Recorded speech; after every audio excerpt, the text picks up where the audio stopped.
material hauling trailer in construction business. And last fall we decided that it was time to gracefully retire, or at least semi-retire, and we decided to convert this over into a camper. For the last 50 years I've been primarily tent camping, and so this whole experience was a little bit new to me.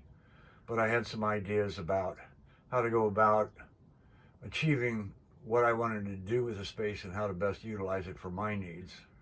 And so we're going to, in the future, show you some videos of the areas of the trailer and how it was constructed and why. The cabinets were unfinished cabinets purchased from Home Depot, and I merely lightly sanded them and finished them with a waterproof varnish or waterproof polyurethane. These are primarily going to be used for clothing storage for myself and Sharon when we're on our trips. But while we're not using the bed, we keep our bed clothes up here too, pillows and that sort of thing. I've got an LED light underneath of the cabinets, so it can act as a reading light or an ambiance light in the evening when you don't want to have the overhead light on. Now, the overhead light in the trailer is not an LED, but it's the only thing that was, it was the original light from the trailer when it was a cargo trailer.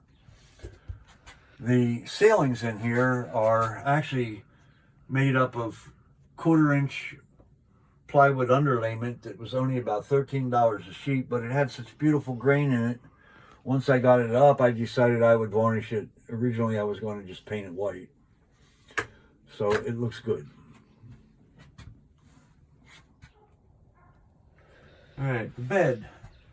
Like I said, the bed is typical staggered slats. You lift the seat cushion up, pull it forward,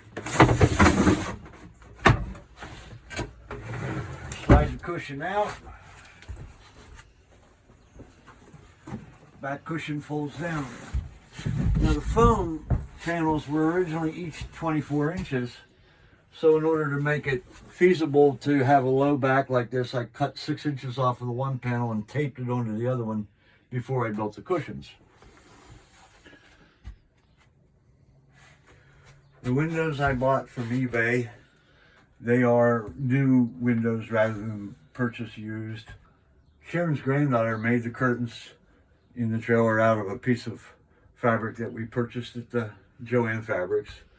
And we didn't originally have these baskets in here, but the utensil drawer was starting to get full with all the little miscellaneous stuff, and I decided to add these for someplace else to put it so we could keep that drawer from getting too clogged up.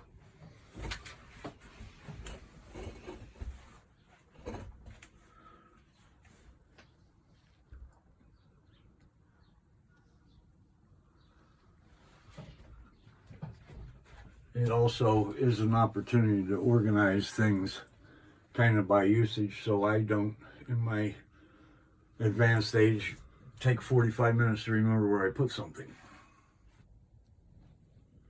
All right, one of the things that we've recently purchased is this folding table, and I like this idea better than doing a drop down, fold down off the sidewall, because I can move this around in the room depending on what we're doing in here, and it'll have various functions, whether they're going to be eating at it, working, or using it as a side table when preparing food in the kitchen area.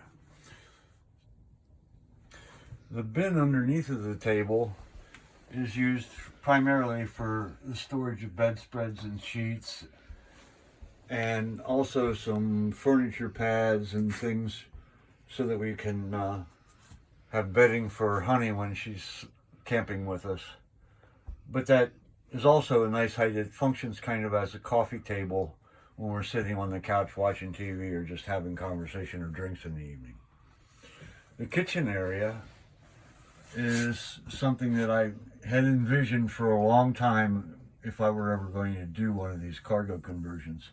I wanted to have a sink with hot and cold water, and we do have a water heater in the rear of the trailer. I've got a refrigerator and a freezer with separate doors. And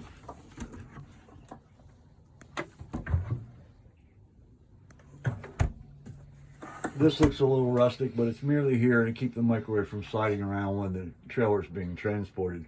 Once we arrive at the site, that comes off and goes away because the microwave is not going to move anywhere.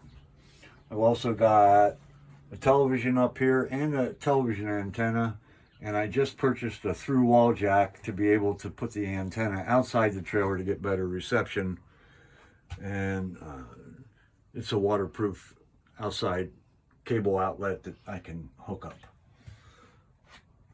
We've got drawer storage and doors, cabinets up above. I've put pressure latches on these things so they want to stay tight, but I also use these bungee cords when we're traveling and just merely wrap them around the knobs on the cabinets here.